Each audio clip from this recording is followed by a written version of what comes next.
Hi everybody, it's Mrs. Miller. I'm here with another First Chapter Friday for you. This week's book is called Ghost, and it is by Jason Reynolds. It's an awesome book. It's about a boy who lives in an inner city, and he discovers track. And it's really, really good. So I'm going to read you the first chapter.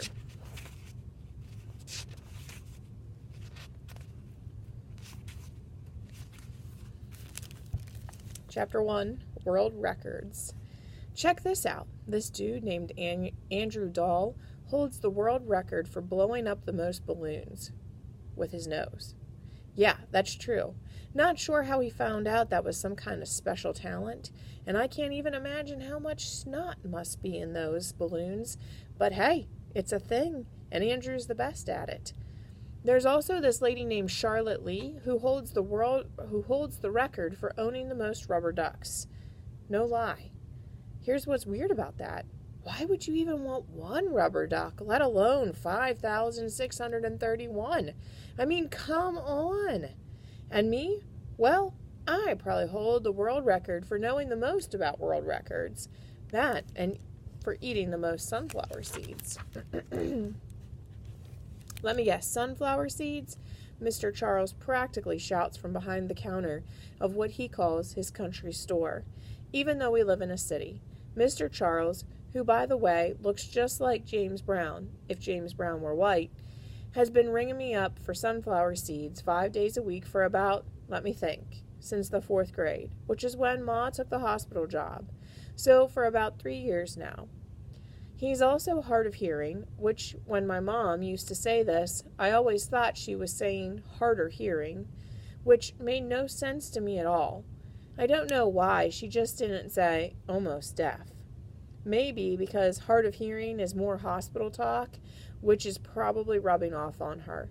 But yeah, Mr. Charles can barely hear a thing, which is why he's always yelling at everybody, and everybody's always yelling at him. His store is a straight-up scream fest, not to mention the extra sound effects from the loud TV he keeps from behind the counter. Cowboy movies on repeat. Mr. Charles is also the guy who gave me this book, Guinness World Records, which is where I found out about Andrew Dahl and Charlotte Lee. He tells me I can set a record one day, a real record, be one of those world's greatest somethings, maybe. But I know one thing, Mr. Charles has to hold the record for saying, let me guess, sunflower seeds, because he says that every single time I come in, which means I probably also already hold the record for responding loudly the exact same way. Let me guess, $1.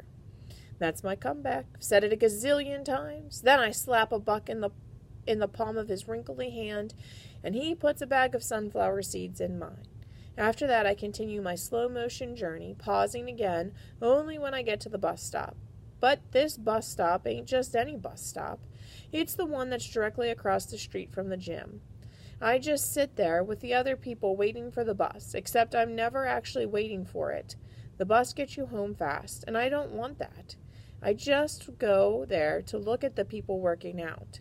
See, the gym across the street has this big window, like the whole wall is a window, and they have those machines that make you feel like you're walking up steps, and so everybody just be facing the bus stop, looking all crazy like they're going to pass out.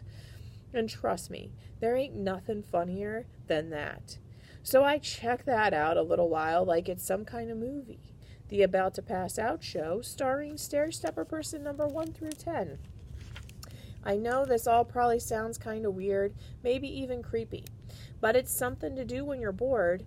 The best part about sitting there is tearing into my sunflower seeds like they're popcorn.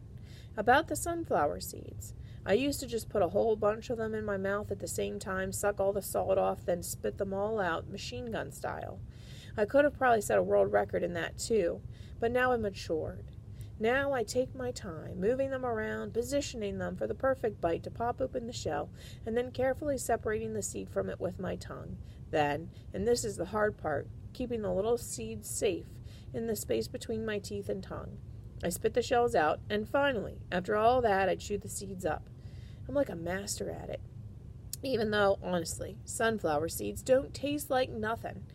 I'm not even sure they're really worth all the hassle, but I like the process anyway. My dad used to eat sunflower seeds too. That's where I get it from. But he used to chew the whole thing up. The seeds, the shells, the seeds, everything. Just devour them like some kind of beast. When I was really young, I used to ask him if a sunflower was going to grow inside him since he ate the seeds so much. He was always watching some kind of game like football or basketball, and he turned to me for just a second, just long enough not to miss a play, and say, "Sunflowers are all up in me, kid." Then he'd shake up the seeds in his palm like dice before throwing another bunch in his grill to chomp down on. But let me tell you, my dad was lying. Wasn't no sunflowers growing in him. Couldn't have been. I don't know a whole lot about sunflowers, but I know they're pretty, and girls like them. And I know the word sunflower is made up of two good words, and that man ain't got two good words in him, or anything that any girl would like, because girls don't like men who try to shoot them in their sun. And that's the kind of man he was. It was 3 years ago when my dad lost it, when the liquor made him meaner than he'd ever been.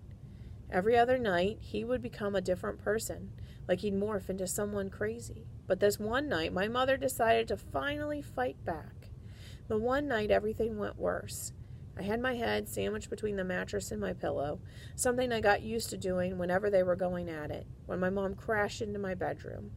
"We gotta go," she said, yanking the covers off my bed. And when I didn't move fast enough, she yelled, "Come on!" Next thing I knew, she was dragging me down the hallway, my feet tripping over themselves, and that's when I looked back and saw him, my dad, staggering from the bedroom, his lips bloody, a pistol in his hand. "Don't make me do this, Terry," he angry begged. But me and my mom kept rolling, the sound of the gun cocking, the sound of the door unlocking. As soon as she swung the door open, my dad fired a shot. He was shooting at us. My dad was actually shooting at us. His wife and his boy. I didn't look to see what he hit, mainly because I was scared. It was going to be me or Ma. The sound was big and sharp enough to make me feel like my brain was going to pop in my head, enough to make my heart hiccup. But the craziest thing was, I felt like the shot, loudest sound I ever heard, made my legs move even faster. I don't know if that's possible, but that's definitely what it was like. My mom and I kept running down the staircase, into the street, breaking into the darkness with death chasing behind us. We ran and ran and ran, until finally we came up on Mr. Charles's store, which, luckily for us, stays open 24/7. Mr. Charles took one look at me and my mom, out of breath, crying, barefoot in our pajamas, and hid us in his storage room while he called the cops. We stayed there all night. I haven't seen my dad since. Ma said the cops said that when they got to the house, he was sitting outside on the steps, shirtless, with the pistol beside him, guzzling beer, eating sunflower seeds, waiting. Like he wanted to get caught. Like it was no big deal. They gave him 10 years in prison. And to be honest, I don't know if I'm happy about that or not. Sometimes I wish he would have gotten forever in jail. Other times, I wish he was home on the couch, watching the game, shaking the seeds in his hand. Either way, one thing is for sure. That was the night I learned how to run. So when I was done sitting at the bus stop in front of the gym and came across all the kids on the track at the park practicing, I had to go and see what was going on. Because running ain't nothing I ever had to practice. It's just something I knew how to do. Okay, so if you want to find out what happens in this book, you'll have to check out Ghost. And if you really like it, Jason Reynolds has other books in the series, and he has other great books. And I have to tell you, I'm not a sports person. I know you're probably shocked about that.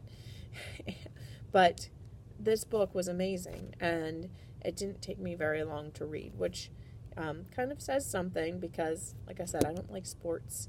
So it was really good. All right, I hope you enjoy it.